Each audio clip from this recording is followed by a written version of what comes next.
Баршаңызға қайырлы күн. Бүгін сіздермен көкси жасаймыз.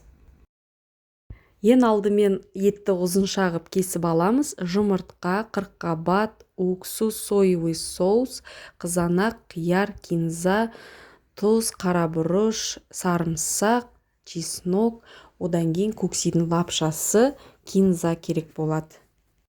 Видеодағыдай көрсетілгендей барлығын кесіп турап аламыз дұрыстап. Және де көксиді дайындауға кірісеміз. Ең алдымен етті қазанға қуырып аламыз.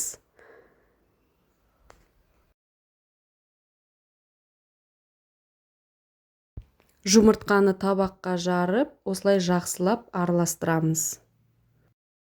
Қуырылып жатқан еттің үстіне пиязымызды салып, тұз, қарабұрыш салып, соевый соусты құйып, жақсылап араластырып, қуырып аламыз.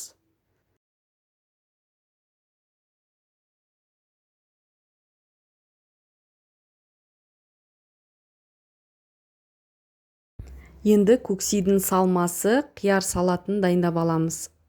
Қиярдың үстіне паприка, қарабұрыш, тұз, соевый соус қоссаңыздар болады.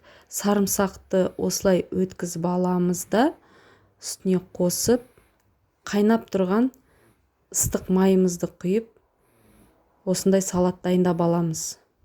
Татымына қарай кішкене сірке қышқылын қоссаңыздар болады.